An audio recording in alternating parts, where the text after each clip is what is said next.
Hey folks, this is Toli, and welcome to some more game dev. It has been a little bit, and I'm excited to jump back in. Let's jump into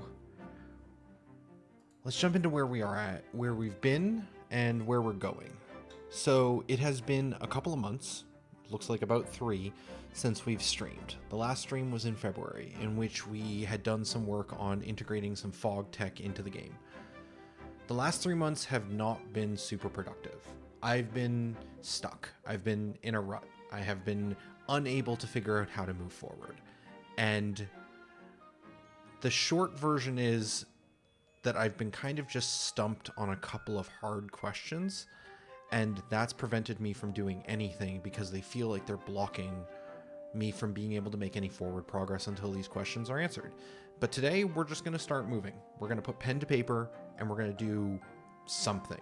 It doesn't have to be perfect. It doesn't have to be the right direction.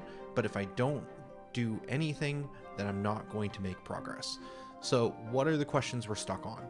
So when we last streamed, we had worked on the fog stuff, I said. In March, we continued to improve the fog, and I worked on updating some of the cutscenes. That went fairly well. We were able to do 3 small playtests with a couple of friends, and the feedback we got from that was really valuable. Overall, people really liked Drixie's art. That stuff worked really well. The combat stuff worked okay. Generally, people liked it, but they weren't engaging with the combat the way that I was hoping they would, which makes sense when watching them play it.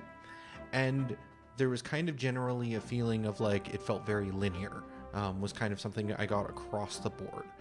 So fair, because it's a tutorial, it would open up, but I'm wondering if there's a way to like fix that earlier.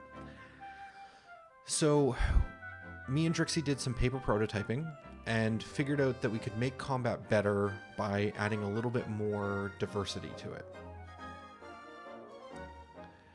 And so I paper prototyped that, did some good stuff there, and found that it was working. So we overhauled the combat in engine after kind of successfully, seeing that it worked in paper.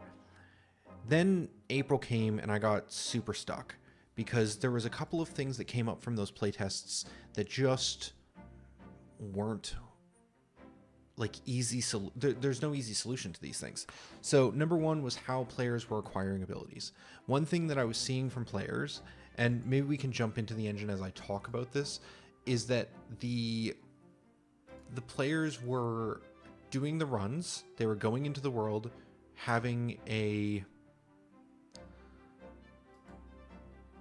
making progress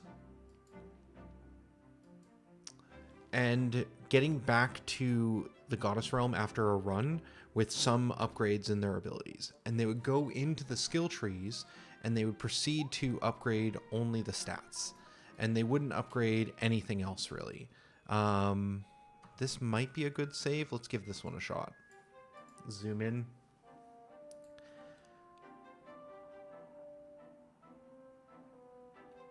So does this one have access to the skill trees? It does. So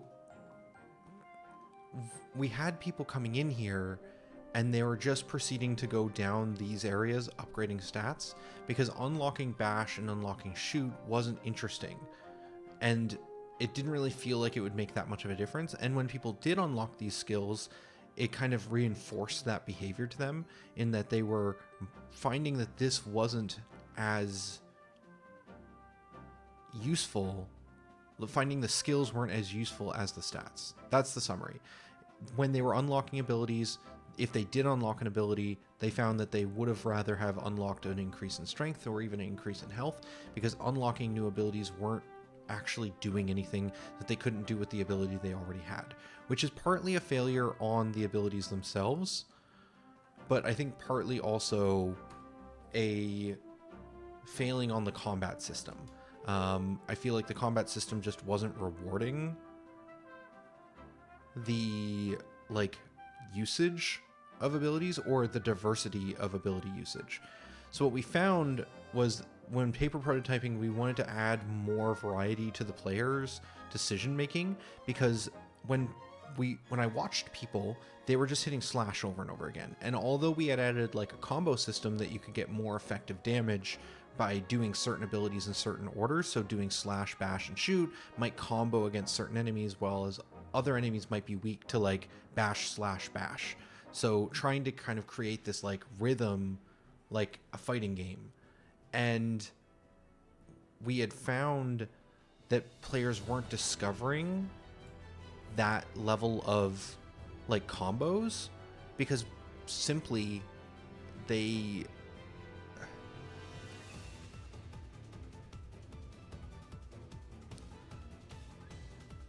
they didn't have any reason to experiment. And so what I realized is we can have that combo system, but we need something that creates a diversity of decisions for the players. So when I thought about that, I went off and I played some other games, and we played some Elden Ring, some Pokemon, Final Fantasy X-2, Final Fantasy Lightning 3, or Final Fantasy 13 3 Lightning Returns, and like several of these games have kind of this idea of, specifically Lightning Returns and Elden Ring have this concept of like punishing enemies during certain windows, and trying to find like the right moment to attack and to use certain attacks. So noticing that the enemy's in a situation where you can do a heavy versus the enemy's going to attack relatively quickly, so you might try and get a slash in before dodging. And so Lightning Returns isn't quite to that same level with Elden Ring, but Lightning Returns does have a kind of like watching the enemy's animations and making decisions about which abilities you use based off those animations. So what we came to was this idea of like giving the enemy this kind of like little green indicator, which is very small, it's very placeholder, but I wanted some way of letting you know what the AI is thinking about doing, so that you could have some thought about where you, what you might want to do. So if I hit slash, the enemy hits us back after a second. If I hit bash, we count down 2 now, and then hit the enemy, and then the enemy hit us again. What's happening here, which I want the player to discover, so by watching this live stream, I've sort of invalidated your feedback if you were to ever do a demo or playtest and try and give feedback, but the thing I'm hoping to get to with this idea is that if the player attacks with a 2 and the enemy's doing a red ability, which you would learn eventually through trial and error, is a 4-pip attack, even though we don't show that for the AI, that's what he's doing internally. You can then walk away, and the enemy, when he goes to take his turn, is dazed because you're no longer there. I'd like to add an animation where he attempts to attack even though you're not standing there and gets confused, or some sort of indication beyond just the UI, but that's the idea here, is that by timing your attacks versus what the enemy's trying to do, you can get the upper hand and potentially get a little bit more out of a combat phase than you otherwise would. So the enemy's doing a red here, so I can hit and then back away, start a shoot, the enemy's stunned for a few turns, we get a hit, and then we can try and bait the enemy into a red attack, at which point we can do a ranged shoot, and then if we ever get too far away, the enemy goes to this purplish attack, which is basically a chase to as close to the player as possible. And the green takes 2 actions, so we can move away while the enemy's taking those turns, and if they ever get to be close to us with green, then when they finish counting, they attack us. Like it's somewhat confusing in its current implementation, I will give that, but I feel like it has some sort of depth that at least is creating variance for why the player might choose one ability over another. And we still have the baked-in combo system, but you might discover that combo system while fighting that enemy, because you might figure out that certain attacks are creating those combo effects and doing extra damage while trying to line up your attacks most effectively with the enemy.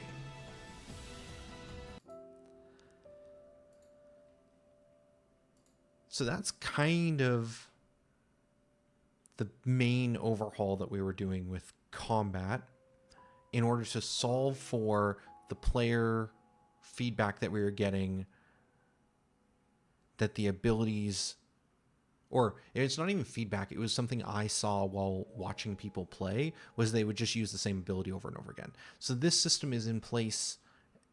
This system has been added to try and make it so that the player will make different decisions and hopefully stumble across the combo system later in the game. Now, the next problem is with this new combat system, we really want the player to have multiple abilities.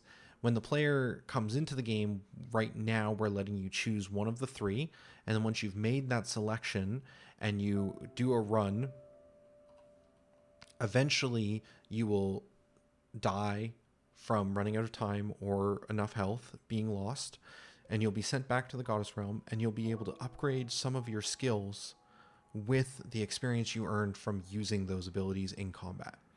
And you can spend those skill points to unlock more nodes on the skill tree for that specific ability. And the idea was that we would give you one of these three, and then you'd be able to unlock the other two. But because we want the player to get all three of these abilities so that the player can make decisions around which ability they're using at any given time based off of what the enemy is planning on doing, it means that the current distribution is too slow. So after we did this combat overhaul, I spent a bunch of time thinking about how do we let the player acquire abilities. And I went back to, like, we had talked about like this system of choose one. We had looked at the like unlock order back in December. We had talked a lot about like this on stream about like, do we give you one ability and then you branch out from there, you know, or do the abilities all have their own separate trees? Like, if we just give you slashes, no choice given, and you just have slash, do you branch out and eventually find shoot and slash and they branch? Or do we give you each of the different abilities, but they each have their own like continuous tree and they eventually unlock their next level version of themselves, but they're not interconnected in like one global tree? And like, we talked about all this stuff, and it feels like I'm still struggling with that. Like, even though we made a decision, it just feels like it's not working. The other question that really, like, I could not figure an answer out to was what items are being found from exploration. When we watched people play, one thing that became abundantly clear was players were not necessarily immediately engaged with exploring the entirety of a map.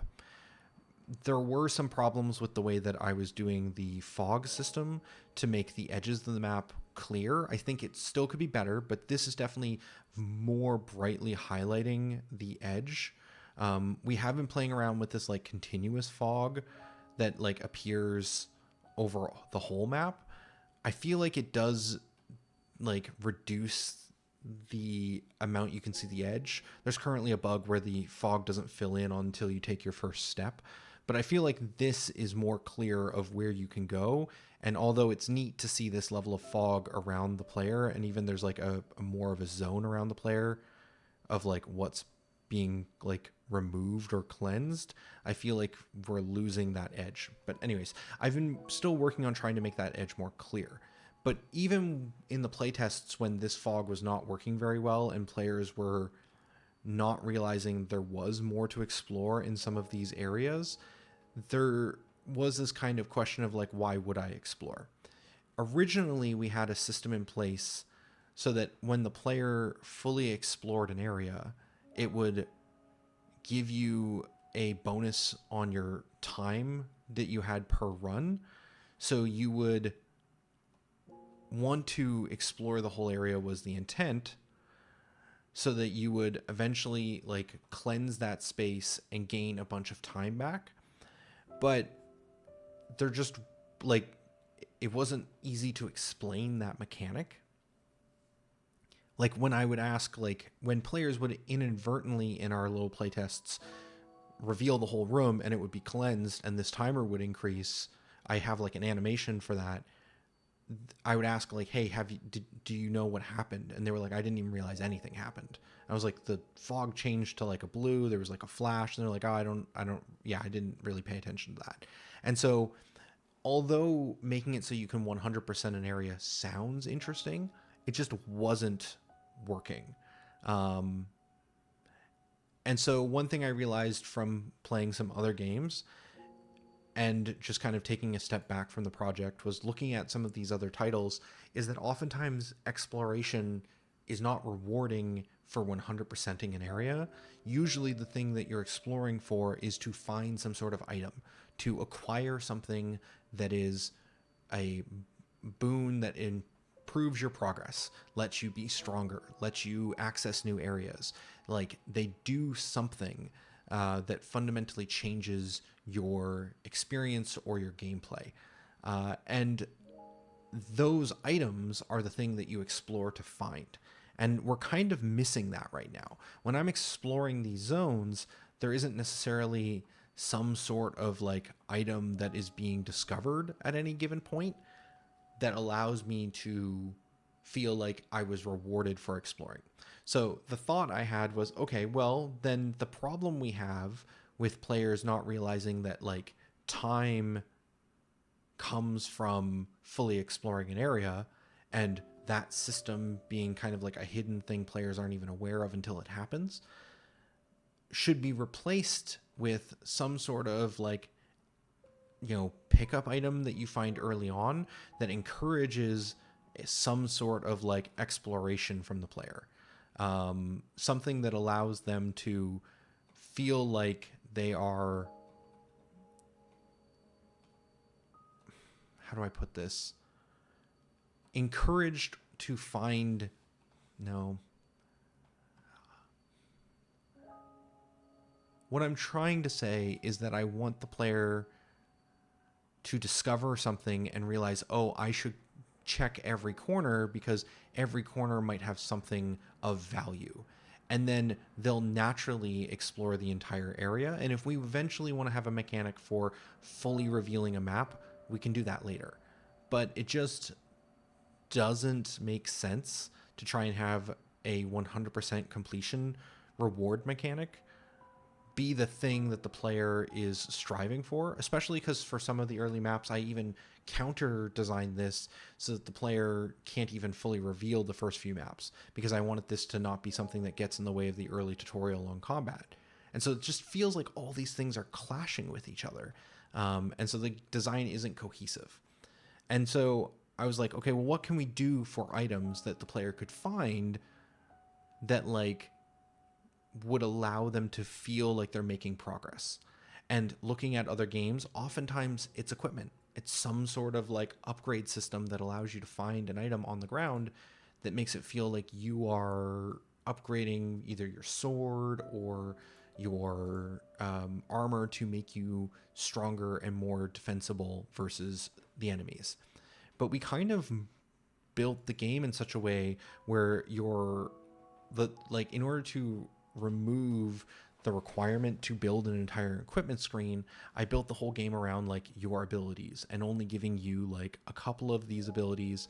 And I didn't intend for you to have like equipment or armor that you're finding, and instead have all your stat improvements come from upgrading your skills and making you stronger. And so I kind of designed myself into a corner where, because I didn't want to have an equipment system, and I built the whole game around this concept of like the Omni weapon you find in the early first cutscene, and then the Omni weapon can transform into any of these weapons, and you just make the Omni weapon stronger. By having that as the core idea, it means that there isn't really much for you to explore and find in terms of equipment. We could still have armor separate from the weapons, but it is a pretty large like feature set to build an equipment system. So like all of these attacks are like this kind of golden hue because it's all supposed to be this ethereal godlike weapon that you're using.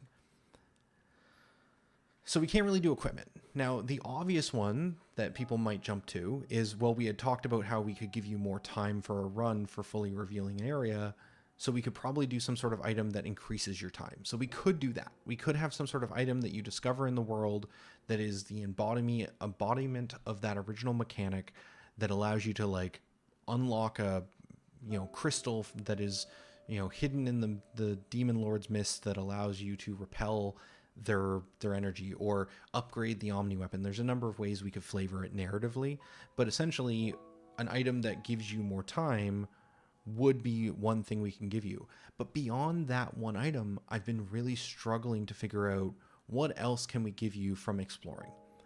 And then the other thing is looking at stuff like Elden Ring, and in some regards some of these other games, like Lightning Returns is a bit open in its design as well. Like, what are the branching paths that we have, and how many? Like, right now, these early levels that I've set up are all pretty linear.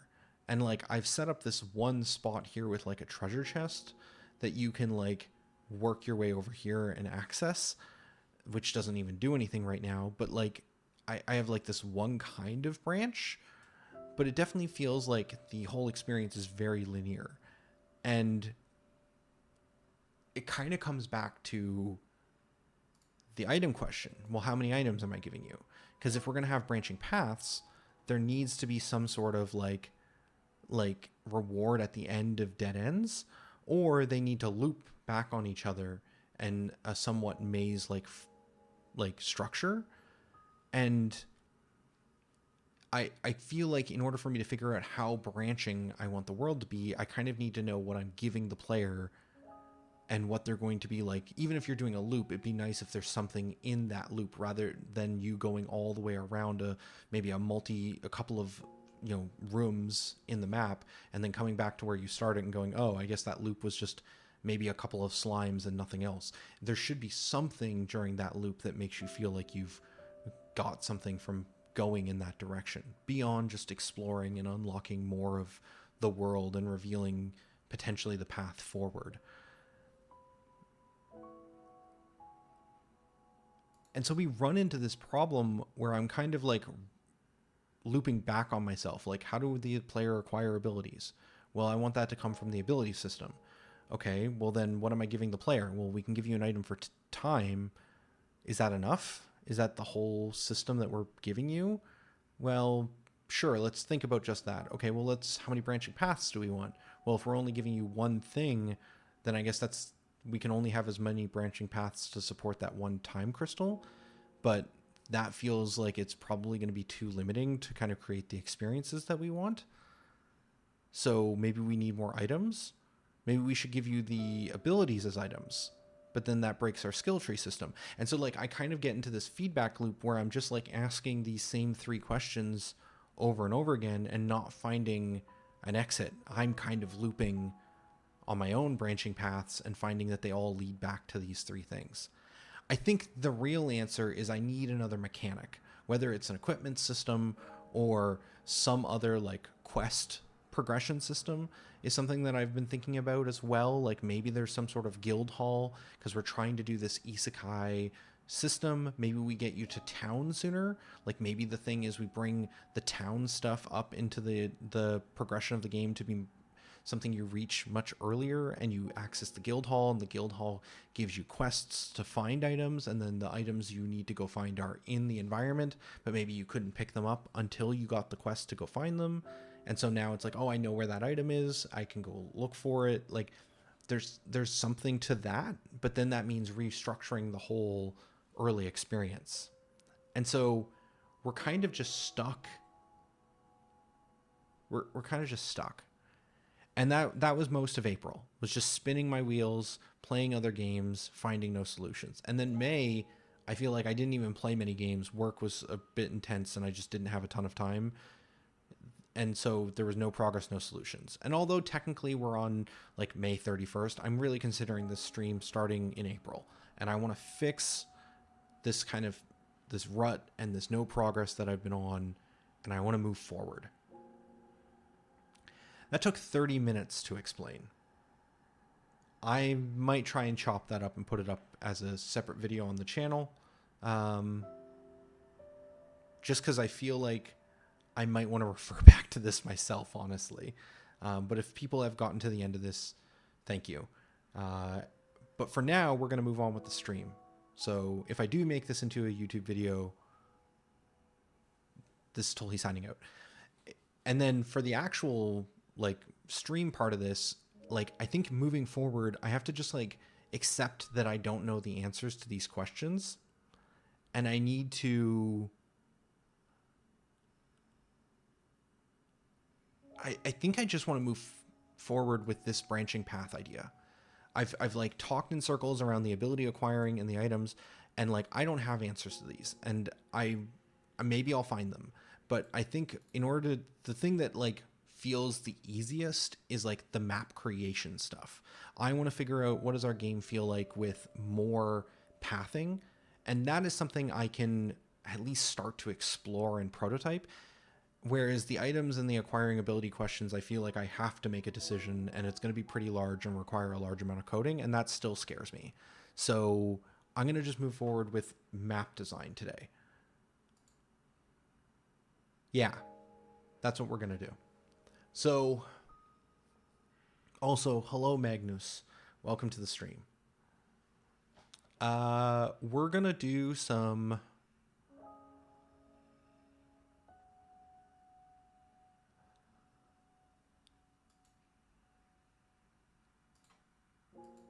We're going to do some exploration in the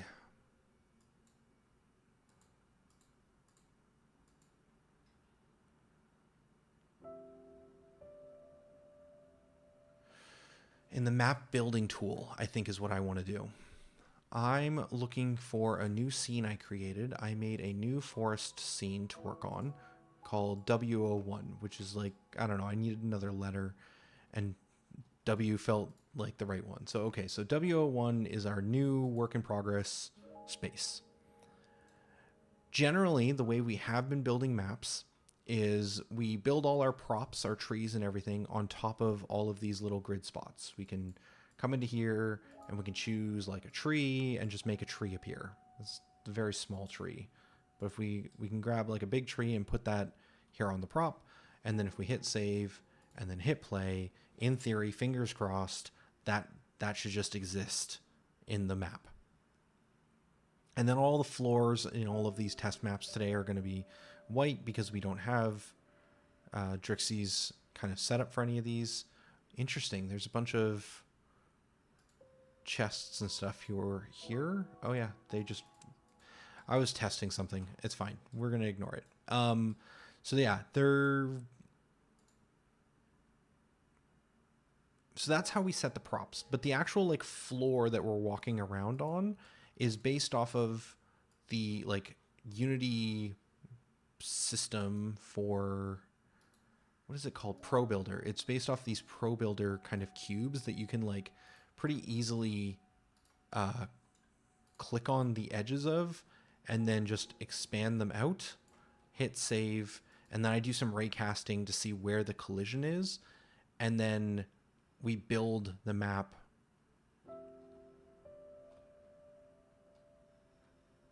out of that. And then the floor is gray here because we need to regenerate the map.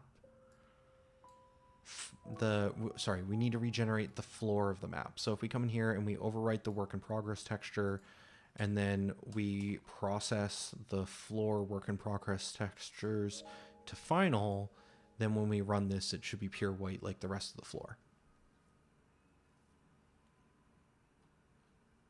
No?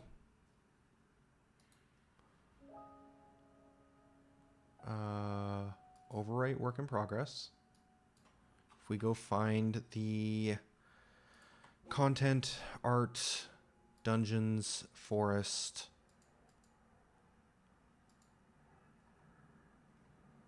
That looks correct. Did I not forest run? I'm going to try deleting this just to see.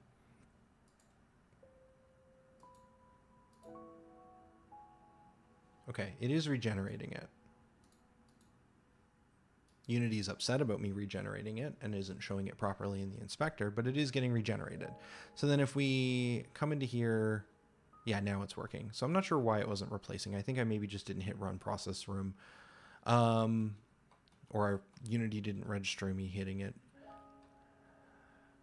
So my problem I want to look at today when it comes to map building is that although this system is really nice to be able to just like change these cubes, I'm finding it tedious to build out spaces, because if we want to like add a corner here, we have to like copy this, paste it, move it over, hit 4 to switch to face select, drag the camera over to this side, drag the camera over here. And that's not difficult, but it's just tedious enough that I find it annoying.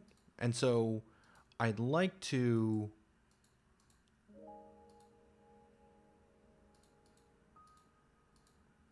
just curious if that worked this time. I think I'd like to have another alternate way of making the maps. I like this form of having the cubes because it makes it really easy to see where we're placing the props. Like if we had the map being generated from like a Excel file or a tab separated value file, that would make it so that we couldn't tell where the props were supposed to go.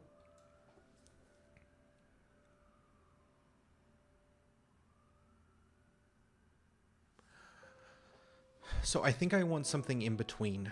I want maybe a system in place.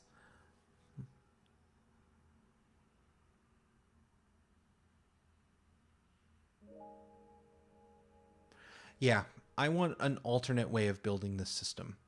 It doesn't have to be a replacement, but I would like an alternate way of doing this. So right now we have this file here, which is generate level data from World Geo. And this is doing a raycast. We're doing it on save callback. So every time I hit save, it's raycasting the environment as well. And then down here is where we actually generate the raycast. So we clear the tile map.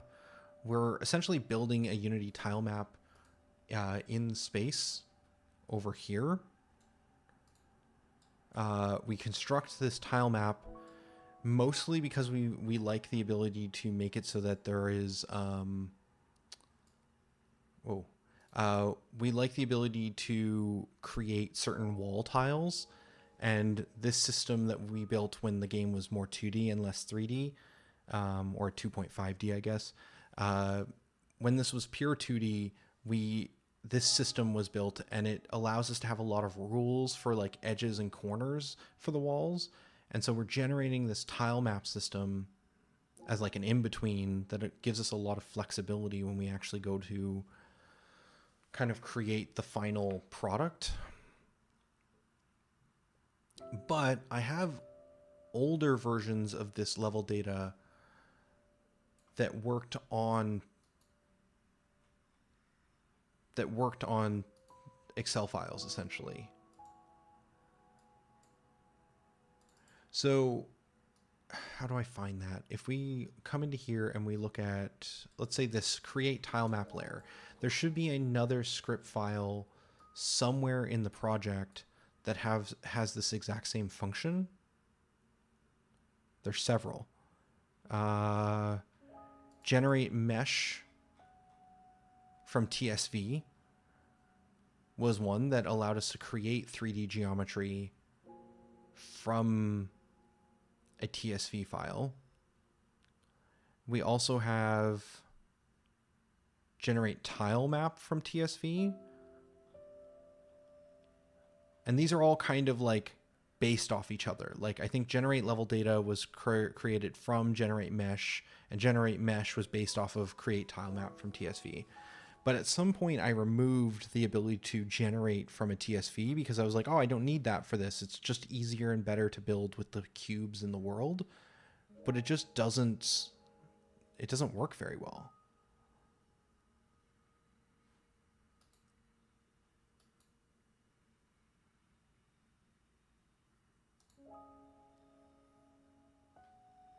It doesn't work very well in all cases.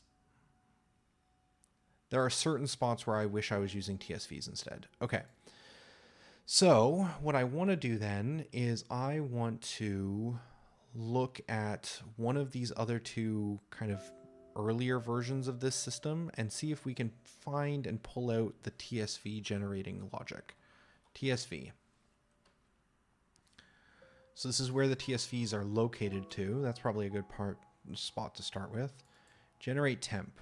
So load the file path of the TSV. And then once we've made sure the file exists, then we load the palette map, which is the same as what we are seeing here on the generate, right? This was also building a tile map. Okay. And then populate tile names. I believe that is still the same thing. Okay, that part's still the same. But here's where we read the file and we generate a bunch of content into the tile map. Whereas here, in this version, we are going through from the start point to the end point, basically, and raycasting down to get whether or not we hit anything. And if we hit something, we check the position and the height, and then we either spawn a wall, a water, or a floor tile into the tile map based off the height of the object that we hit. So realistically, if we just take this generate temp and put this function inside of here,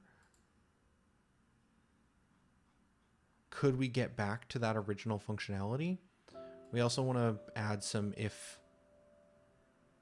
Unity editor stuff so that when we go to make a build, it doesn't break, essentially. So this would need the same TSV path, which this is for JRPG, so we're going to want to change that. It should be the same folder directory for the most part, just instead this needs to be the infinite retry directory, I believe. Infinite, I think I messed up and named it tries. We're going to double check that folder. So assets, core, infinite tries, assets, content. Infinite tries, assets, content. Okay, so that's where we should find our TSVs for our map. So that's good. What else does this function need in order to work? File name. That makes sense. So we want to generate from a specific file.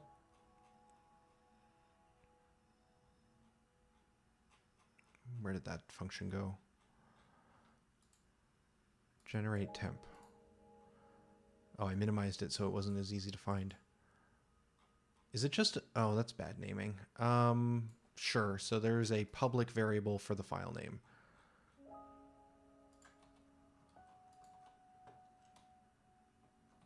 Let's say that's fine for now and move on. Okay. That all works. Now when we get down to here, this is where we're actually like generating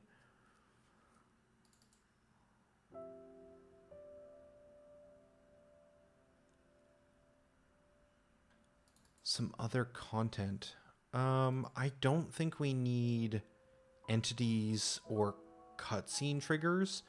In our new system, these would be handled as props. So this is kind of older systems. The B for boards, what was that doing? I assume it's something similar, old tech that we probably don't need, because I really just care about generating the floors more than anything.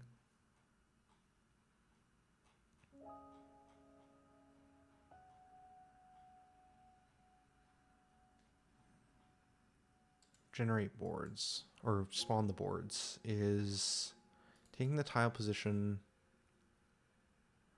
Oh, this is not boards, this is borders. Oh, so I just named that poorly. Yeah, so this is something we don't care about, I don't think, for this version. Yeah, this is more to do with the old 2D system, somewhat hackily. Yeah, I don't think we we might care. It's fine. We can always go grab this code if we decide we want it later. This is for ramps. We don't care about ramps. Walls and floors, I think, are fine. Apparently we have these.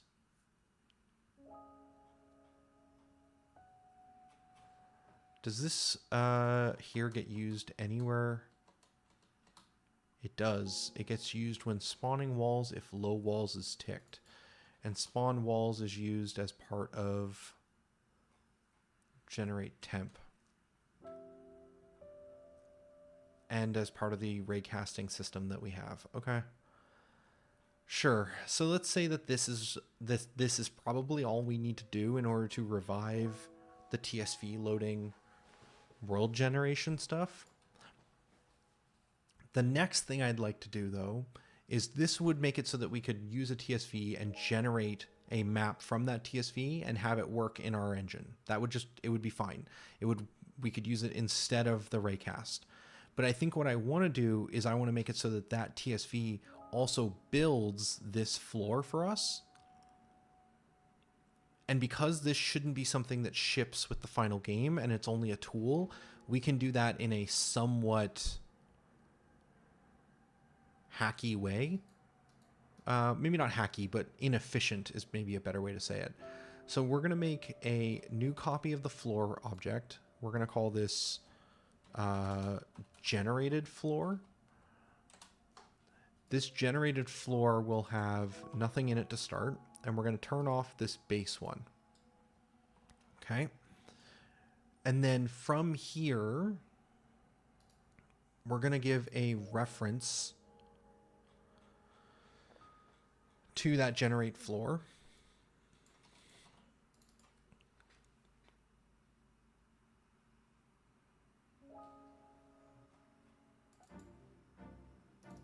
Generate.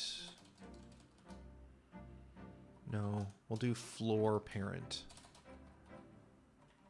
Maybe generated is still good to have in here. Generated floor parent. Okay. So from here, when we are spawning the walls via generate temp, we should also rename this function. We have an opportunity here to do this. This is going to be generate from TSV is a much more accurate function name for this. Unlockable characters with the hydrate.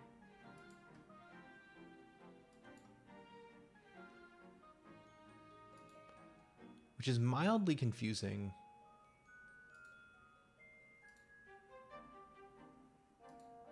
Weird. Not the hydrate, but just the... I don't see...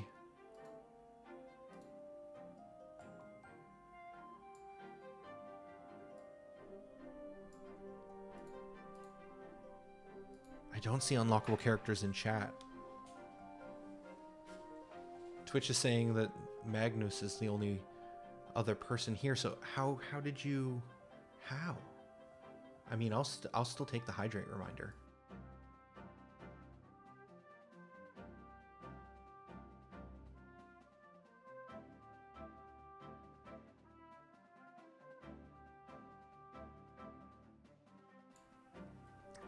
Twitch just updated to say several people are here, so...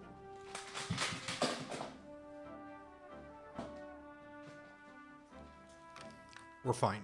It's fine, chat.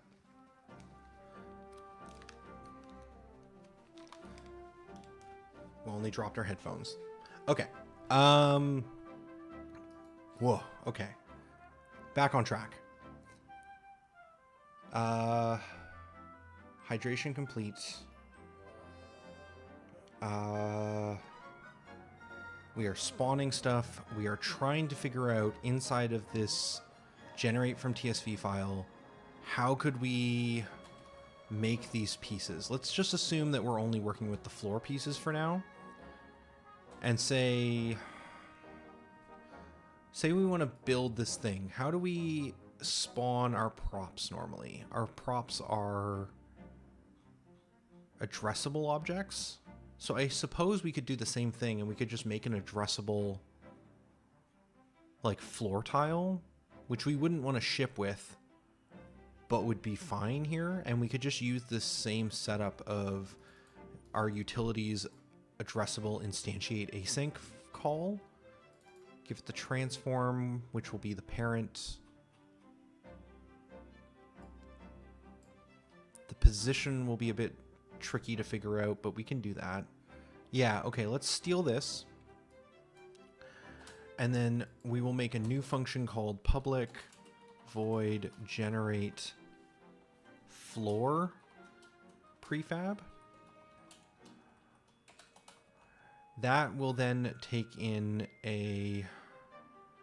For now, I'm just going to hard code the value, which is going to be floor prefab generated floor prefab.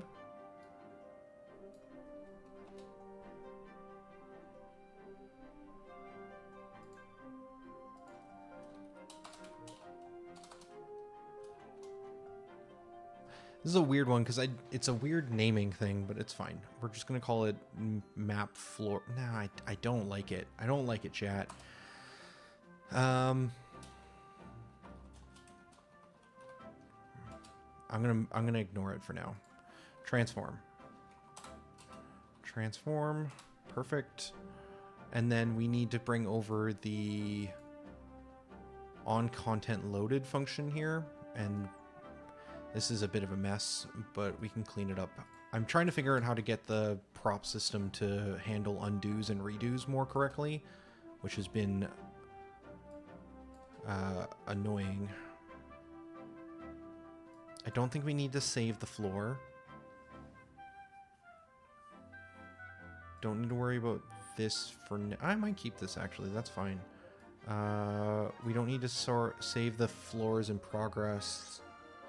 And then this tile offset system doesn't matter. So I actually don't think we need to do anything with it. We'll leave this function here, but for the time being, I think we just want to load it. Okay, so then when we generate the floor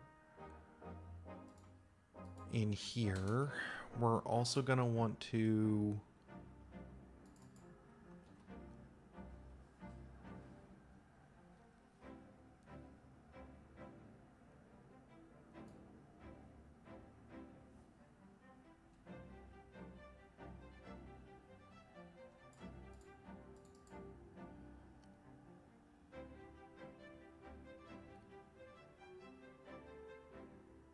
The system was more complicated than we needed. That's fine. There's a lot of extra logic happening here in terms of the maps. Let's take a quick look at one of these old maps. I'm going to get that up on the side here.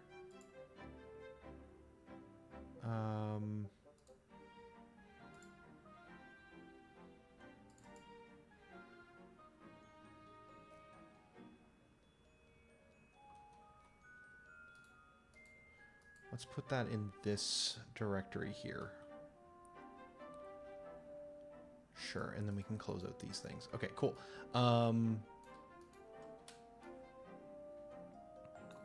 So in here, we had this system for being able to build maps, and these maps are way larger than what we need, but they would have a colon and a number, and that was determining the height, so this was like a ramp up in the old system.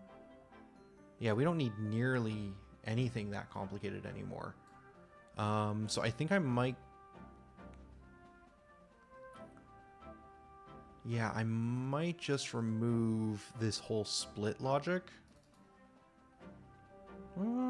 It's still kind of handy. I'm just going to comment it out for now, because I don't think we need to worry about it, and I think it'll still work regardless. And then this isn't needed, this isn't needed, and this isn't needed.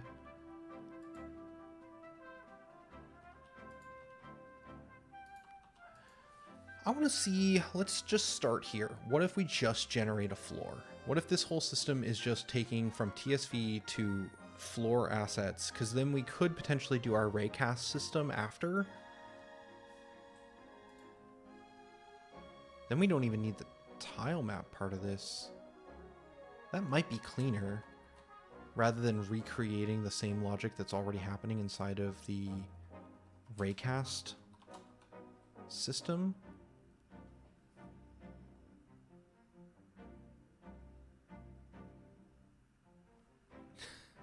Yeah, pretty much, Jason. Pretty much. Jason on the YouTube side says, story of my life, commenting code I was happy about when I wrote it, and I don't want to see it go. Yeah, 100%. Okay, so we need to pass in a transform here. We're going to say that this is the generated floor parent, and we are going to also want to give this a custom position. So this is, yeah, vector 3 position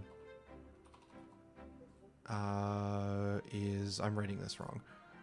Wow. Okay, that's fine. Put this here. What this will be a new vector 3 based off of the XY position in the spreadsheet. That's going to be the tricky part to figure out.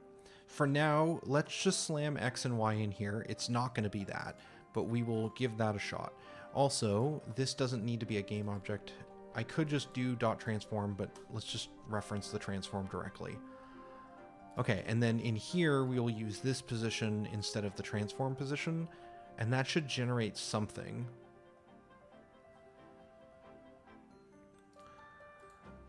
So let's set up a new Excel sheet. We're going to set the... Let's bring this back over here. Okay, so let's do selecting all of these columns. Let's right click and do resize, let's say 20. I don't think we're going to need a lot of space for these. And then that's going to be 26 of these. We're not going to need all of that. So let's assume we delete here. That should bring us down to a size of 20 on top. We can delete all of those for the time being. And then go back up to the top. And then we only need to go down 20 because our grids are only 20 by 20. That's a lie.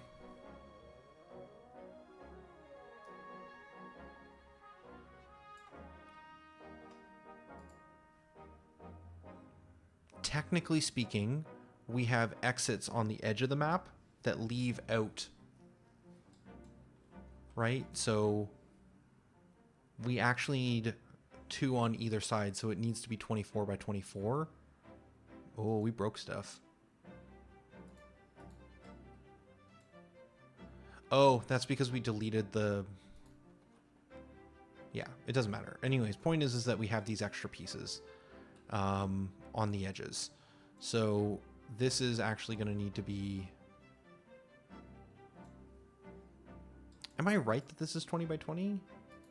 I'm wrong. It's actually 16 by 16. Okay, so subconsciously I was right. We need 20 by 20 because it's 16 by 16 with 2 on the edges. Okay, so then what we're going to do is we're going to then say that the edges of this map will be tinted like a gray of some kind because these are not part of our core spacing. Which gray did I use? That one. Okay, the one above the green. Okay. So then we can add exits on the side if we want. But this is our central grid. So if I want to make things with a floor, we could do... I think right now floor is the character we're looking for, or F, I should say. So if we just do F here... I think this is faster for penciling in like a simple design than just like modifying the cubes in Unity. It's like, it's not going to be perfect, but like it's way quicker to build that map than it is to do it the other way. Ooh, you know what I probably want to do? I probably want to set up the edges of this with some data formatting so that it always stays gray, but that's a problem for a different day. So let's download that off camera. So we're going to move that over here. We're going to download as tab, or as TSV, tab separated values. We're going to come into here and we're going to put that in our design data TSV folder. We're going to name this test map W001. So just to show where that is and where I put that, if we come into here, close out the art folders, go to design data, go to TSV files, we now have a test map W001. I guess I want 01 to more accurately map the scene name. I guess with some of the tech we've been moving towards, it probably makes sense instead of having this file name here to instead just look for a TSV that matches the scene name. Yeah, I kind of like that more. So we're just going to rename this to IT Forest Room W01. And then I will see if I can replace this here in a bit. Another thing we need to track down is we want a button to actually hit and test this generating from TSV. So we're going to need to go look at where we reference clear is probably a good one. So this is our generate level data from WorldGeo editor. In here we can now add another button which will say generate what did I even call it? The function name was generate from TSV? Sure.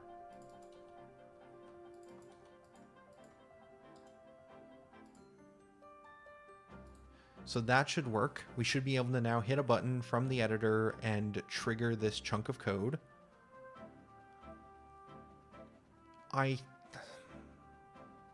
Yeah, I'm leaning more towards this system doesn't need to interact with the tile map.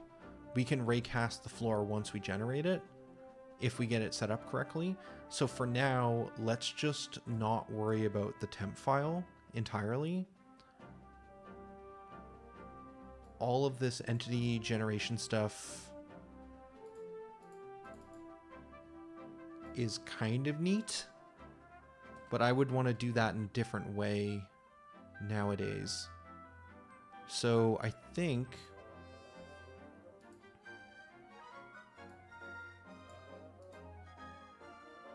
yeah, this is cleaner. So we're going to generate the file path, we're going to make file path, we're going to make sure the file path exists.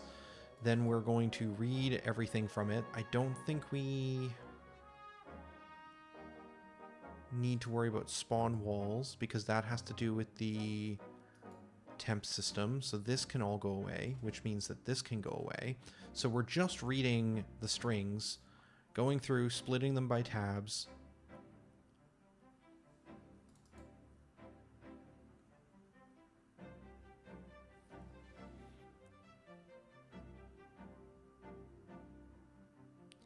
And splitting them by commas.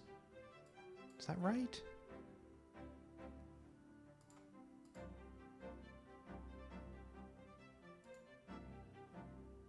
I'm going to take a look at the text file real quick.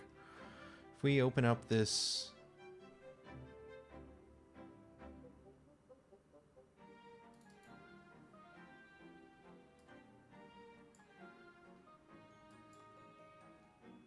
Where's VS Code gone?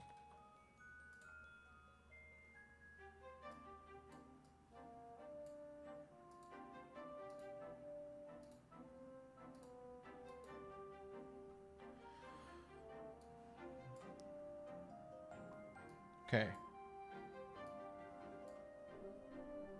This is just tabs. So I think...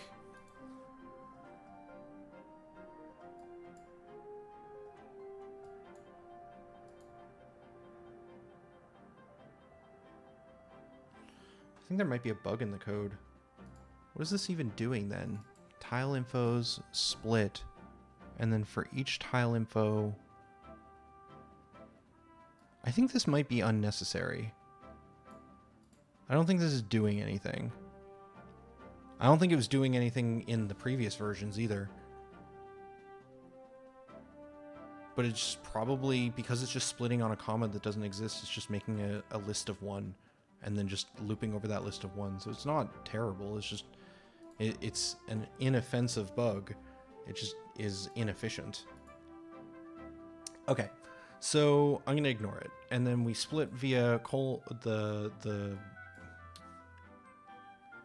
we split by this character, and then we are gonna find that there's still only one entry, which is gonna be F, and then we're gonna generate a floor parent, and we still have to make the actual prefab itself. So what we're gonna do is we're gonna make a new prefab. It will be this little 1x1 cube, which we're gonna call basic cube. Sure. And then basic cube is gonna get put into, prefabs, I guess? Not characters, not props, not scenes. I'm gonna make a new folder. Technically, this is not specific to infinite retries. This is part of our core libraries of generating content. Like, that's where this lives. So I think this goes in this section. So we will add a basic cube in here. And we're going to give this the addressable ID floor prefab.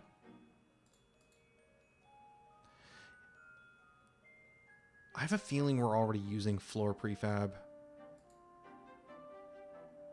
It's so generic that I feel like I'm already using it for some of our other systems. So we're going to instead call this TSV. No, it's basic cube floor 000. That's probably unique enough. I can always rename this later if I need to. Because the whole point of this is to be able to generate a whole bunch of stuff. So, okay, so we make that addressable piece. So that's basic cube. It has a Y of a, or a Z of, yeah, we're just going to clear that. Okay, and then if we come into here, turn off this, make sure that the generated floor transform is set, and then hit generate from TSV. That should have instantiated a bunch of objects. Did they all get put at the bottom? No.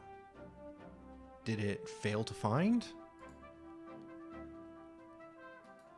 There are other errors. Generate from TSV again. Nothing's happening. Okay, cool. Good talk.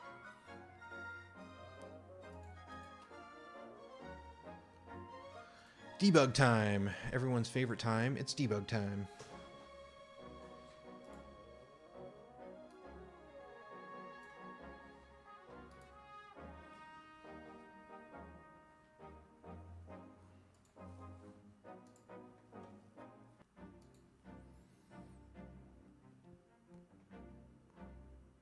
Maybe it is this? I don't think it should be, though.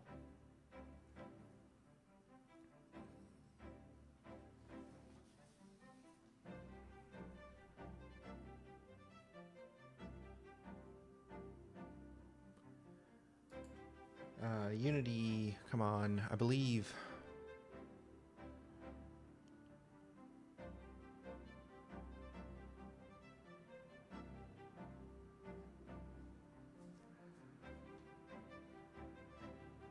It's really having to think about hooking up the debugger. Maybe I should have done this once off stream just to make sure that everything was working correctly today. Hopefully this is only because it's the first time we're debugging and it'll be cleaner from this point onwards. Holy smokes, we're already at an hour.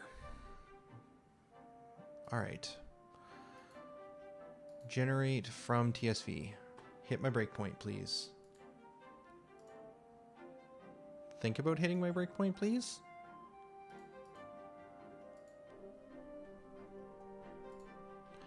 Interesting. Did we fail to find the file?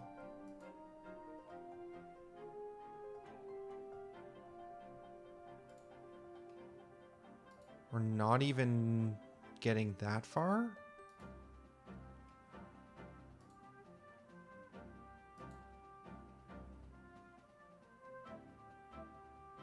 Okay, we got here. Oh. What? Oh, we just never hit save. Okay, well, listen. The whole point of this stream is that I'm a bit rusty. I'm sorry. Let's continue until it stops complaining. Let's try that again. So we were just doing the standard raycast, I guess, because I hadn't hit save, so it was still using the raycast environment button, which obviously wouldn't hit any of our code. So if that's the case, I'm going to actually just remove the breakpoints here, and we're just going to see if it just works now that we have actually saved our files.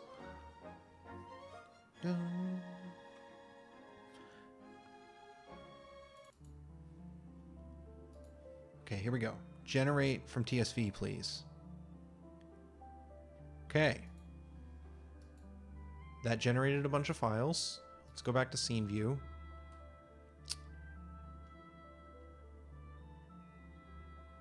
I mean, it's close. Oh, it's less close than I thought it was. All right. That's because our position vector is wrong, but we kind of knew that. I said that this was going to be incorrect, but I hadn't considered this part of it, which is that it actually needs to be using the Y value as the Z value. We are going to want to clean up after ourselves.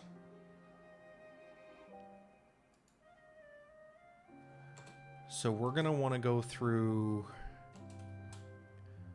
each game object in the generated floor parent get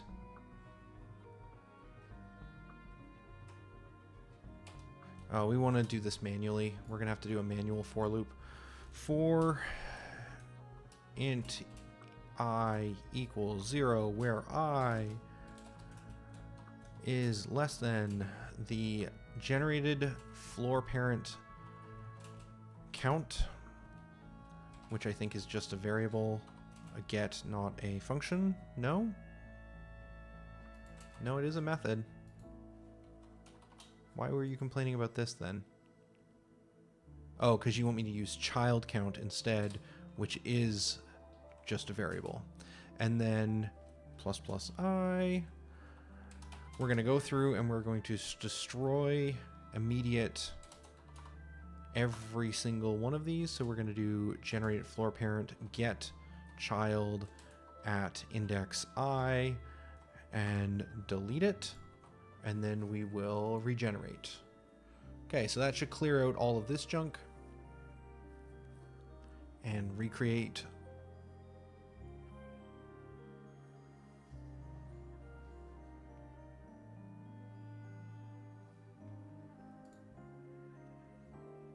As soon as Unity finishes thinking about it. Okay, so we'll try that again.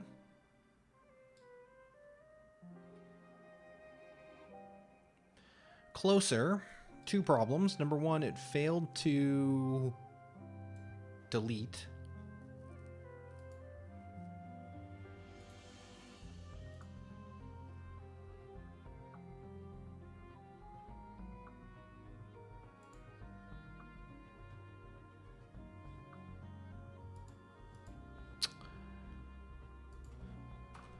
Because we're working with transforms, we need to do .gameObject. I believe is what it's complaining about. Honestly, I skimmed the error. It'll be fine.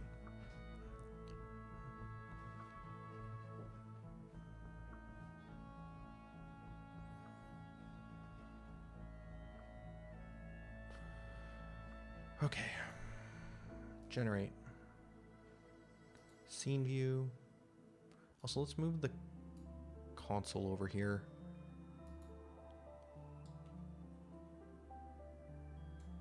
Interesting.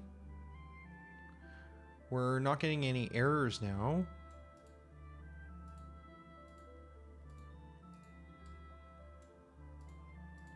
Some of these are still in crazy positions.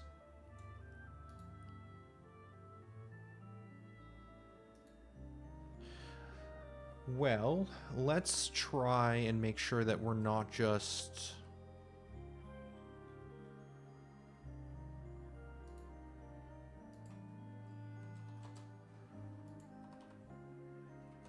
regenerating them in the wrong way. So we're going to add the destroy stuff to clear so that we can also see the game objects be removed. What is going on with Unity and the domain stuff? Is this because we still have the debugger attached? Yeah, it might be. All right, we'll just disconnect that. How did I mess this up? It's deleting every other one. Yeah, I guess that makes sense because we're deleting as we're going, so the child count is changing. Fine. So we will do it the correct way, which is we will make a list of game objects. This will be 2 entities to destroy, which is what we're doing here.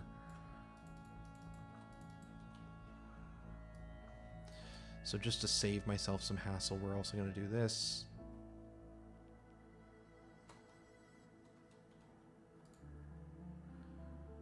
We are going to just tack on, maybe is the easiest way to do this. And we're going to do generated floor entities to destroy dot add and add these because we're already going to for loop destroy everything in this list anyways. Then grab this. Here we're going to do the same thing, but we're not going to do the entity part. Probably some way of making this into a function that's easily extendable, but for the time being I'm moving forward with my life. Perfect. Generate. Clear. Generate. Generate. Generate. Just going to look and make sure that's a reasonable size. Cool. I think that's working now. So we are generating these, but not generating an infinite amount of them. The problem, the next, is that I think it is flipped from the perspective I would expect. So the positioning is off. So the easiest way to test this is probably to simplify. Let's go back to here. We're going to just add one F in the corner here and then delete everything else for now. And then download this as our map. So it should just make one tile, and we want that one tile to be in the top left. So we're going to save over our previous TSV. We've done that. And now if we come into here and we hit generate. Okay. So it is actually in the right position. This is where I would expect it to be, or close to, but it's off. I would want it to be here on this 4-4. So I'm gonna guess that is 0, 0. This should not be 0, 0. So if I add another F in here on the edge and then download that, I'm gonna guess we're gonna see one appear to the right, not one appear to the left. And it doesn't handle the border correctly is going to be the problem. So we come back in here, regenerate. Oh, it went the wrong way too. Okay. Cool. Good test.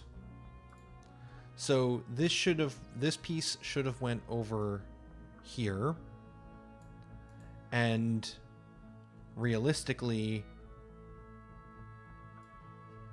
yeah, it's just all wrong. Okay, let's fix the positioning part of it first. So I want that to appear to the right of the first one. So does that mean my X and Y are flipped?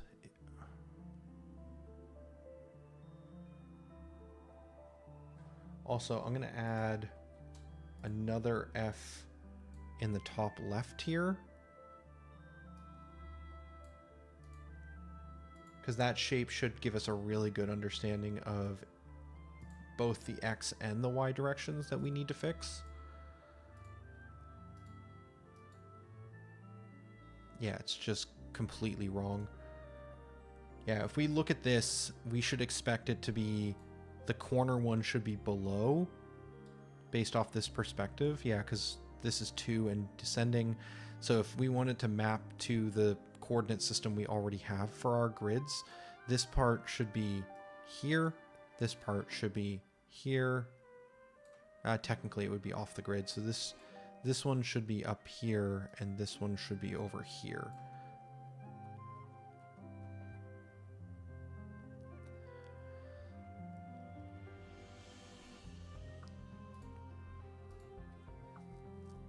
These are at -2.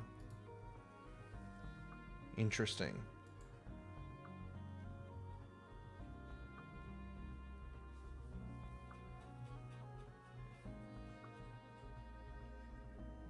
This is X, this is Y. This is just passing in X and Y directly as we find them, and we are incrementing them.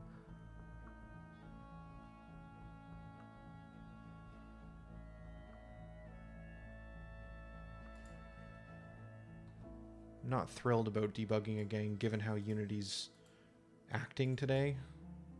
Or how, you know, it's not Unity's fault. I'm sorry. I'm blaming Unity. It's not Unity's fault. It's really my computer's fault. So we're going to hit generate here. We're going to hit this breakpoint. We're hitting 0 and 0 for the first element. That lines up with what I should be expecting. The next one is 0 and 2. Okay. We're just going to hit a breakpoint here as well. It's still 0 and 2. And this should be 2 and 2. And that is being passed in as 2 and 2.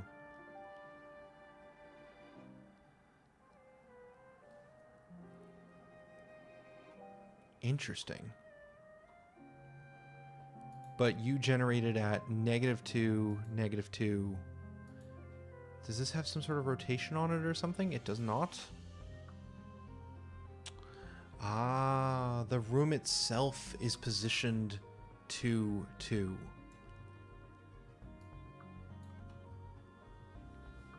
As a starting point.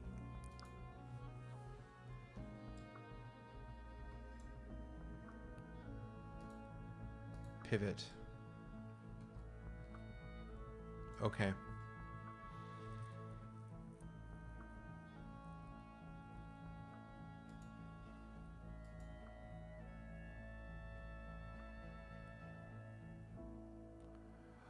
Oh, okay. Couple of problems. I see the issues though. So basic cube, if we bring in basic cube, if basic cube is set to 0, 0, it is also appearing offset from where I would expect it. So the actual prefab that we're generating with isn't aligned correctly. So what we're going to do, we're going to delete these other variations for now to remove any confusion. And we are going to adjust this thing's position by changing its dimensions essentially till it itself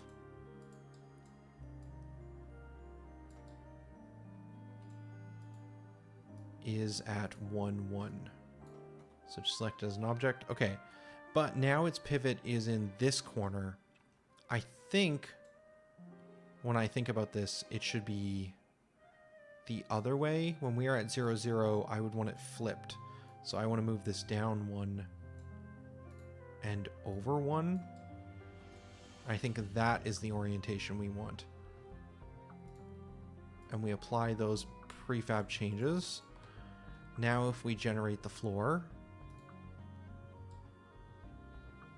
we're going to hit a breakpoint, which I care less about now. Okay. Okay. So that generated here, here, and here. That's at least more correct. The problem now is that this one should be over here instead.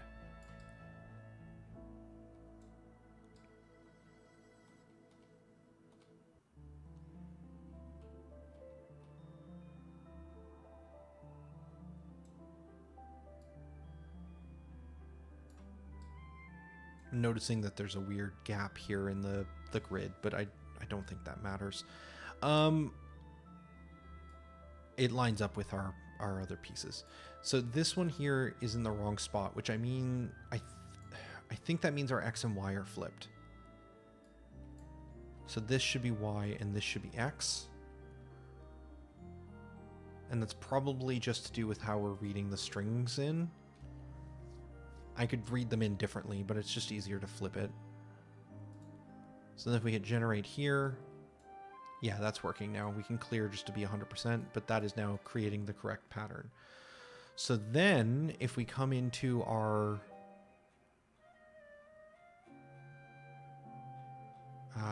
TSV file, so close down most of this core stuff, go into the TSV, open this thing.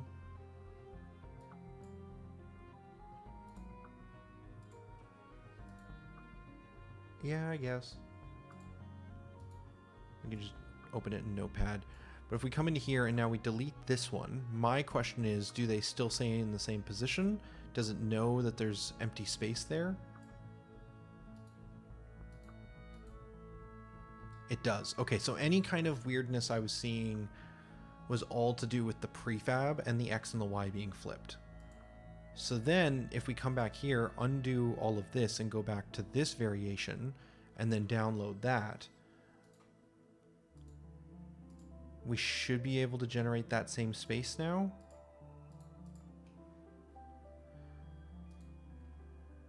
So then we can clear, generate, and I believe that is that same setup.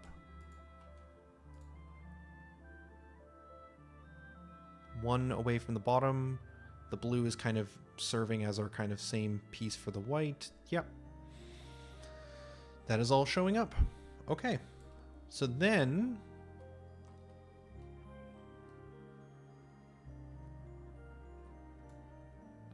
technically speaking, if we raycast down, as long as the heights are the same, which they look like they are, and then if we grab our west entrance and bring these tiles to be overlapping in the same spot and hit save, we clear the floor. Okay, that makes sense because when we hit save, we clear and raycast everything. But that's the clear function is now deleting the floor. That's fine. For the time being, I'm just going to remove the clear logic to delete the floor so that we don't run into this problem.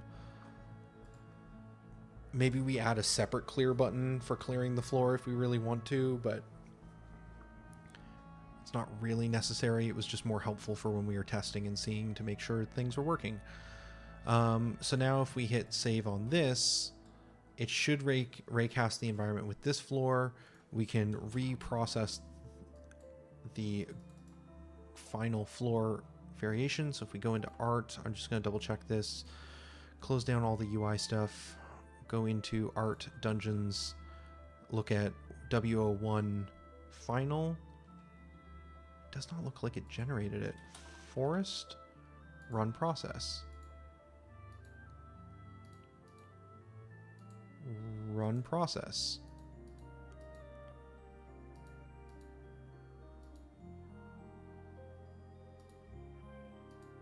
Overwrite work in progress texture, then run floor. That worked. Okay, cool. I was forgetting to just changing. So in order to make sure I never stomp any of Drixie's work, I make sure that there's a definitive step to overwrite work in progress, so that if there is this version that she's working on for the floors, making it look much prettier than what I do with just a pure white, then I don't accidentally overwrite it. But for in these situations where I'm generating and trying to retest and change layouts rapidly, it just means there's a couple extra steps. I wonder if I should make another button that's like a Tolhi version of this that's just like, oh, I just want to generate the floor and I don't care about the art right now. It's possible. we lost track of chat. Okay, we're here. We're fine. Everything's good.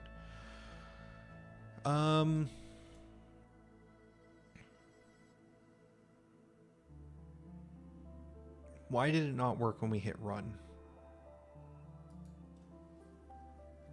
When we hit play,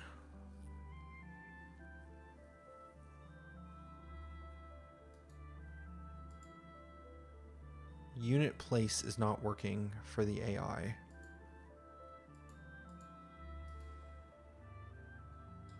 Because 2 of the AI pieces are off the grid now. Okay, so that makes sense. We'll just turn those ones off. In fact, for what we're doing right now, we don't need to worry about enemy spawns, so we'll just turn them off entirely. Hit save, that'll reapply all the props and everything. This prop is floating, which I don't think the prop system cares if it's on the floor. The enemies do, but I don't know what other debug stuff we have on in here when we're playing the game for real, so we'll just disable all. And then yeah, this is that map that I just generated in TSV, now generating a floor that I can now walk across.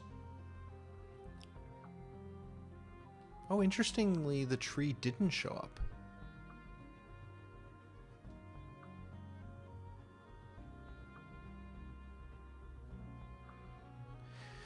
The fog stuff looks so much better on this like empty floor. I think this version is still too intense though. But it has to be intense in order for you to see the difference between it around you. I don't know, I still need to play with the fog stuff. But that's not a right now problem. Maybe that's a this afternoon problem or a tomorrow problem. But for right now, I just want to keep focusing on building maps. So we had set this tree up here, but that tree didn't load when we walked through here.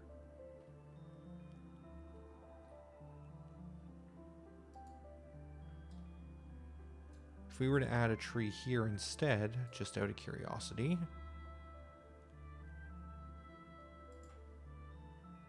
hit save, and then hit play.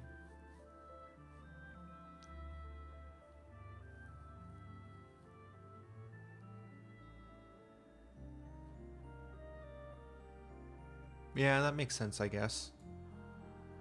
I'm gonna assume that what's going on is if there isn't actually any environment found at that location, then it doesn't allow you to place props there.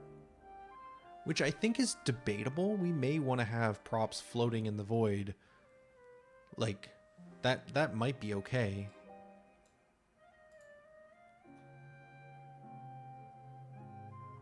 I might want to take another look at the prop saving system. If I had to guess, though, it's because it doesn't have a tile. If there isn't something there, it doesn't have any tile data. But if we were to go into the water, turn on its collider so that the raycasting system actually sees it, it should generate a floor, or should generate all the lower level stuff as water now, one tile down. And now that it has a tile, yeah, it spawns the tree below. Okay. Well, I guess I haven't technically worked with the fog system and the water stuff. I guess this makes sense how this is working, but the fog actually renders over top of the elevation change.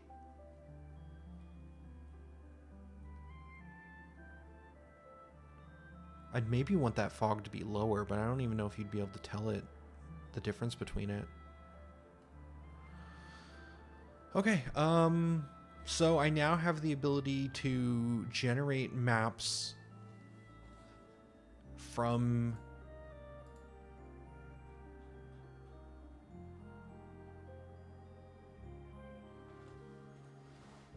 a TSV file.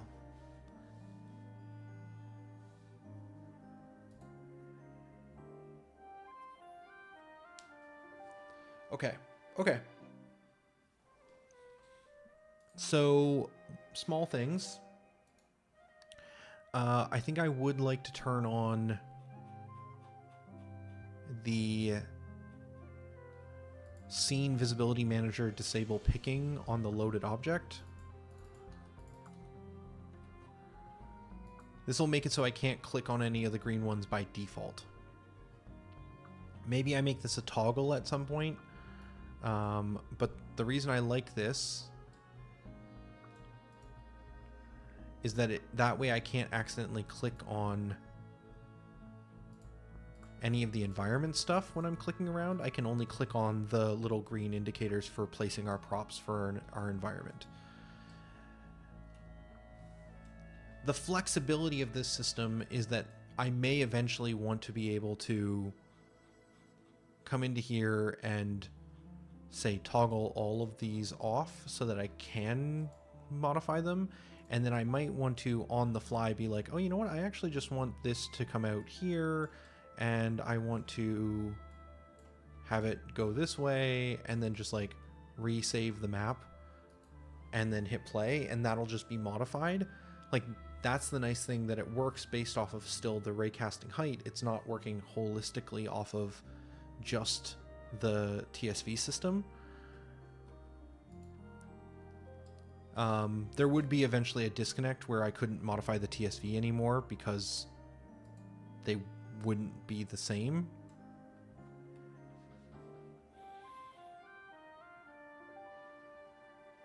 It's weird that the undo isn't working for this now, though. But I like the flexibility of this. I think this allows me to quickly kind of prototype a map, and then once a map is kind of built up and I'm happy with it, I might make minor changes by just like expanding the size of the cubes, or even just making new cubes rather than doing the expand. It could be faster in some situations just to duplicate this little cube multiple times. Yeah, I could even just do that, and that could be quicker. I mean, realistically, it would also just be equally as quick to like come into the spreadsheet and like just add a couple extra pieces here and then re-download it, hit generate. It's just different ways of doing it. And that's the thing, is I want the tooling to feel like it is helping, not hindering. Yeah, there's a couple extra clicks to modify it via the Excel sheet, but realistically there's several clicks in order to copy and move all these cubes around, so it's really going to be close to the same thing. It's just which medium is feeling more right. Okay, cool. So I've built up this system from some code that I already knew existed, I had built in the past and would work. Next steps. So now that we can do this, I would like to make some maps, I think. How are we doing on time? I'm going to want to take a lunch break around noon for me, which is in about 20 minutes. So let's see if we can get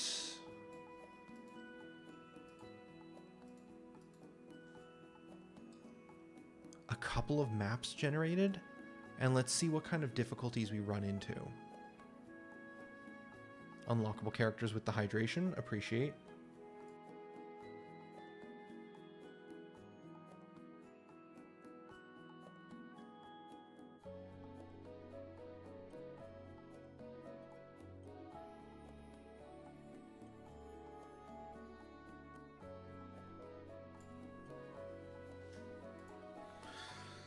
All right.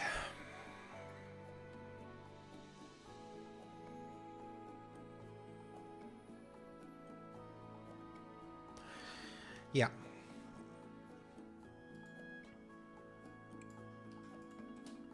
One thing I might need to look into at some point is I kind of wish that I could modify these types of files locally, but I don't have Excel. And I feel like it feels like overkill to buy Excel, especially when Google Maps already does most of what I need. Or sorry, Google Maps, Google Sheets. But it just feels like having to download these every time I need to modify them is a bit overkill.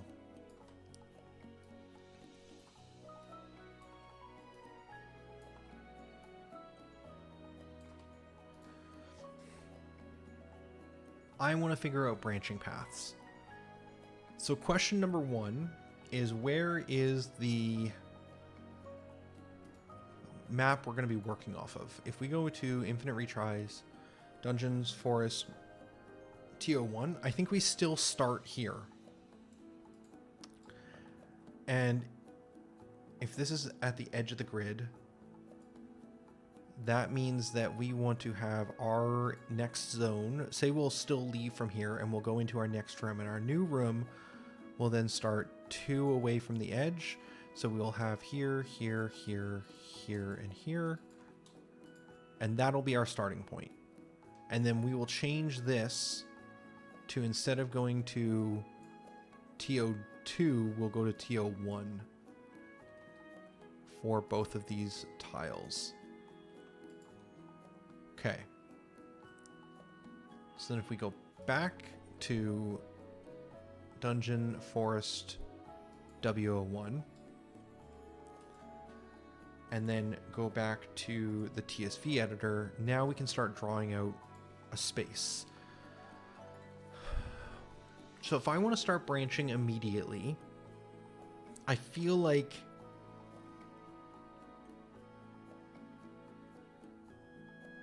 okay, different question.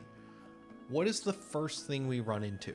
When we come out of our first tutorial area, we finished with the Demon Castle, we finished with meeting the goddess, we have our Omni weapon, we haven't unlocked any skills yet, we're going to be going for our very first run, we're coming down into the forest.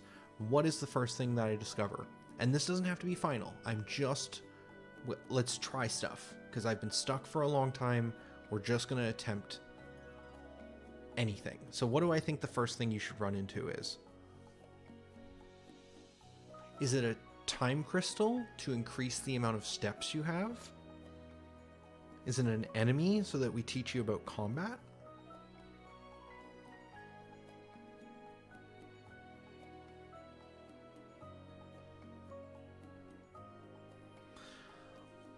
It could be both. It could be an enemy into some sort of time crystal.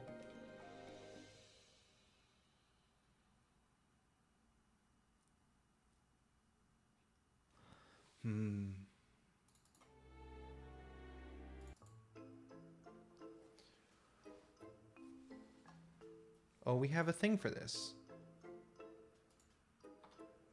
Nope, not that one.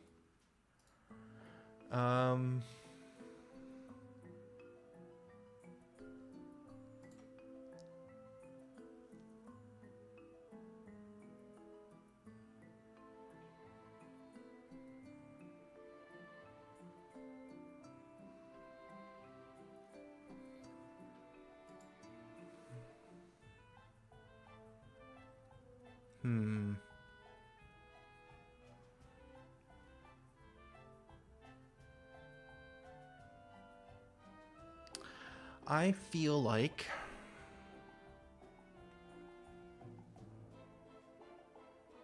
maybe the first thing we run into is the branching path. Like, quite literally. Maybe we do a cutscene where the character's like, I don't know which way to go. It feels a bit on the nose and a little guiding, but maybe we start there.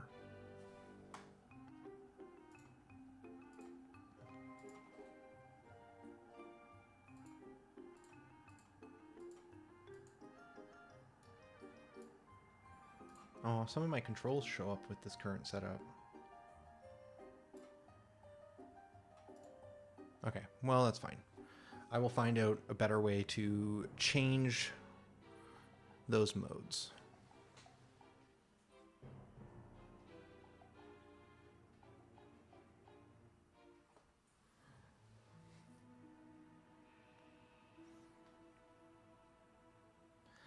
Yeah, I'm going to say the first thing we run into is maybe nothing, and then let's see how that goes. Like, the first thing we run into is a path and the character debating how to deal with that. So, do we curve?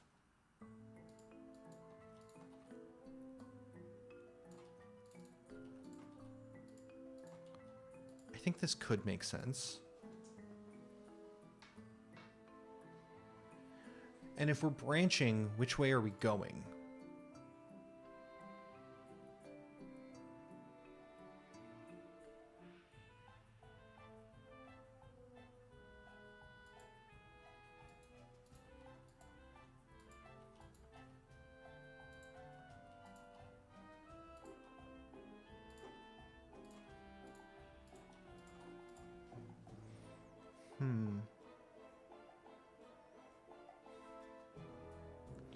And like,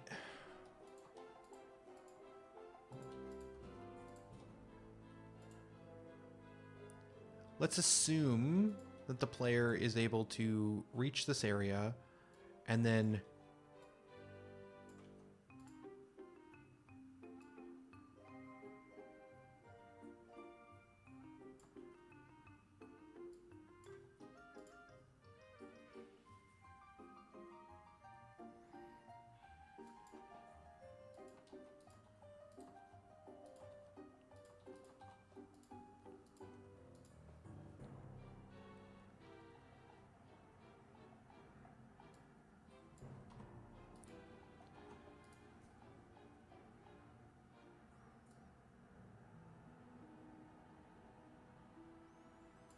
what's interesting about the way that our tiles reveal is that if we get to say here, we could guarantee that as the player steps, they'll step on one of these three tiles.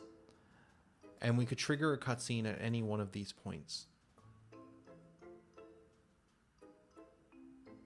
But it's not immediately clear from only being able to see a few tiles in front of the character that there's only one, like that there will be paths. Like at this point, you would only be able to see around you here. Maybe this. Let's just try. Let's try downloading that, and then let's experiment and see what this feels like to walk through. So we're going to come into here. I'm going to save over the TSV. We're coming to here. We're going to generate from TSV like so. We're going to grab the apparently north entrance. And then these are going to be north 01 and 02. And then we're heading back to Forest T01 on these.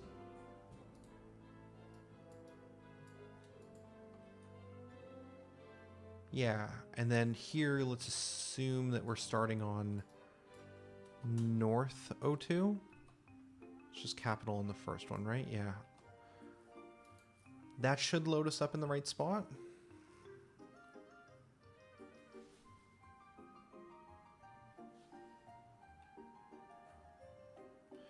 I want to get rid of the water being an actual thing. Okay.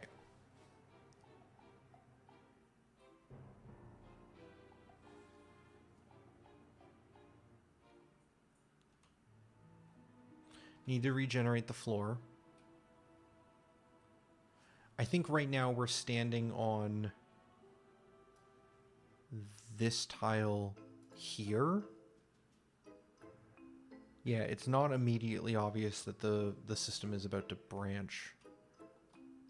So like I'm thinking like if there was like a sign here that was like, oh, this way north to town, this way to the lake, this way to something else. Like I feel like that would be interesting, but in order for that to work, we almost would need to have the cutscene pre-reveal a couple of the different paths, which I suppose we could do.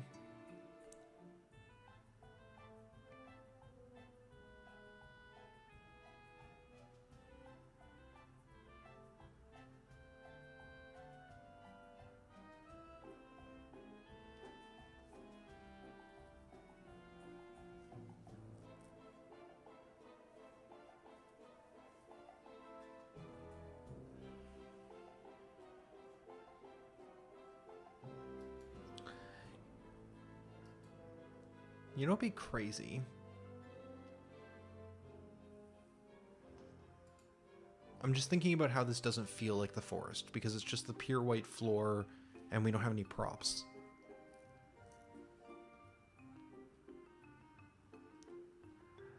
I'd like to go through and add a bunch of trees along this back area. So let's do that real quick. So if we wanted to do that, we would come in here, we click on these. Center options, trees, say these ones. There's some weird overlapping with some of this. We probably wouldn't have all the trees be the same here.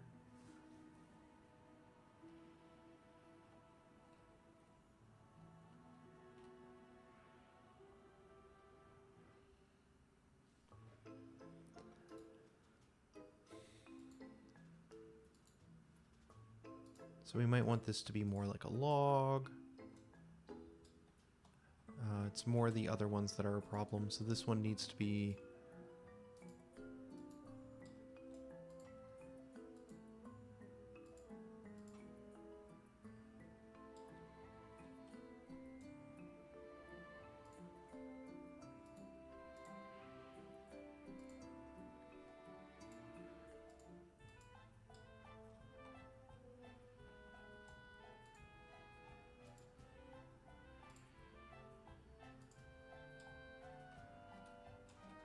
How long did that take me to do? Like maybe 30 seconds?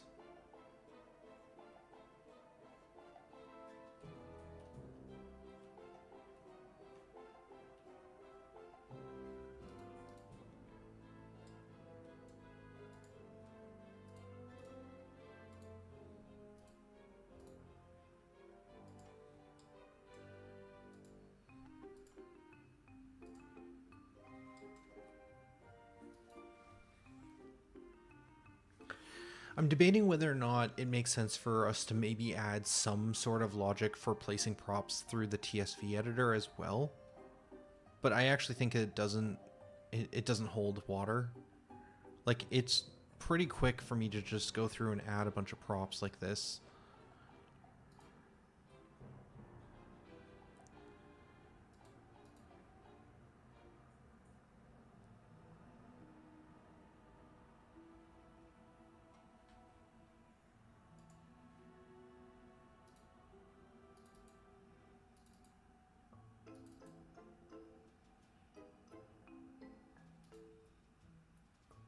I think...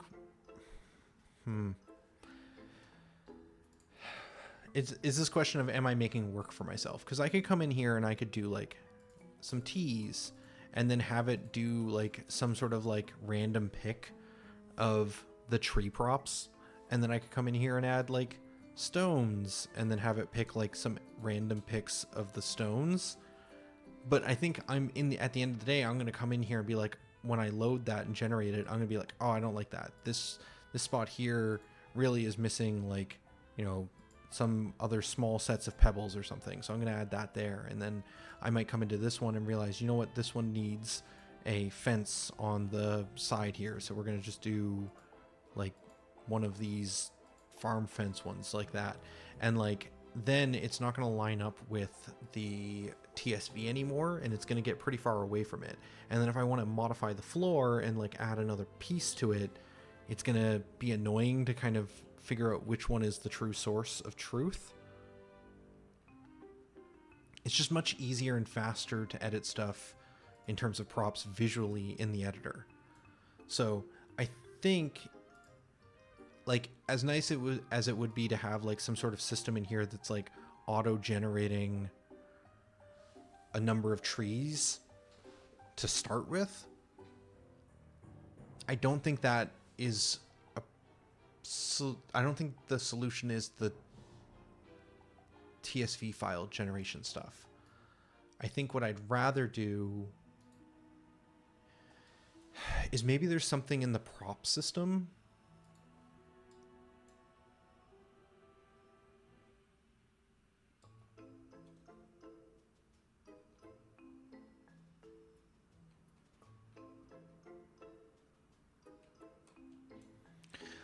I'm thinking about, like, I don't want to generate maps. How do I put this? I don't want to generate, like, randomly generated maps. I don't want our maps to be like, oh, this is just another map with a bunch of forest pieces, you know, randomly placed on it. But in terms of handcraft placing a bunch of stuff, it's almost nicer to start with something kind of like some paint on the canvas to start with, to kind of creatively build around. And so I'm wondering, as I'm kind of starting to build this out, if it makes sense to have some sort of like system that says, okay, generate the floor.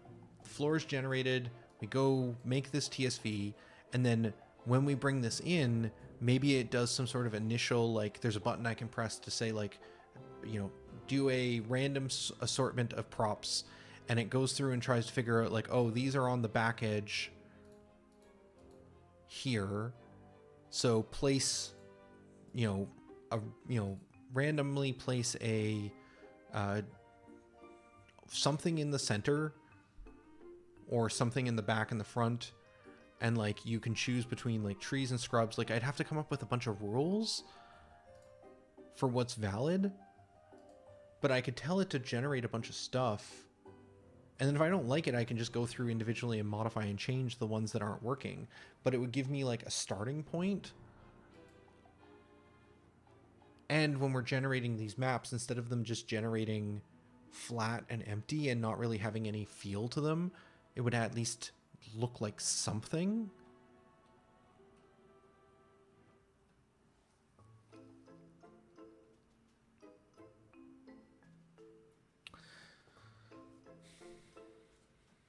I'm debating whether or not having it look like something or look inherently broken like is better, because sometimes you want things to look broken so that there's not an expectation of like, oh, this is what it's going to look like in the end. But I think in this situation it makes more sense for me to just have like something that like builds a lot of this stuff automatically, just as like a starting point.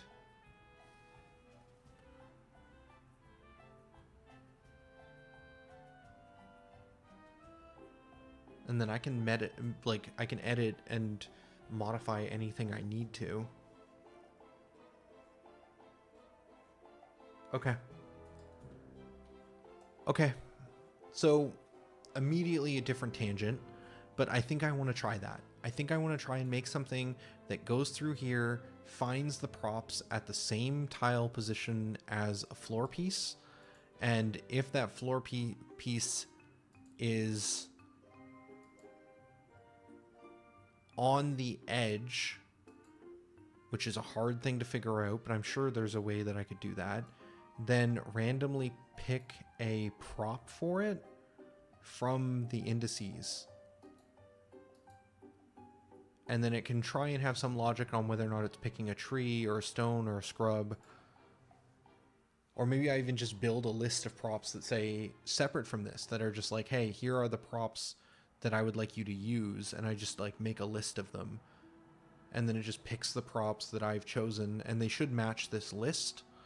In fact, really, it should match that list is being generated from this list.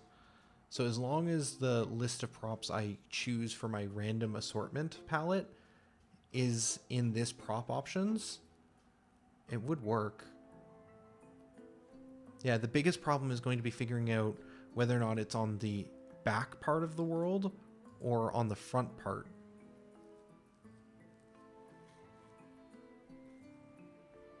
I think this might be helpful. I don't know, it's something else to do. I just want to get unstuck today. This has my interest peaked. It turns out I like building tools. If you watched any of my dev streams before, you may have figured that one out. But I like building tools sometimes more than I like building games. And so I think we're going to take a break for lunch. We're getting close here. I'm going to take 2 hours, basically, eat lunch, think about some of the stuff we've worked through, come back fresh this afternoon around, what did I say? It's 2 hours from now, so 2 p.m. PST, and we will continue with, I think, making some sort of like auto-generate a random assortment of props for the floor, and I will then be able to go through and modify and change. And I don't think I want to go full generation long term, but I think it'll be a great starting point to make sure that when we build these maps, they're feeling okay. Thanks everyone for watching. For now, this will be Tolhi signing out. Later, folks.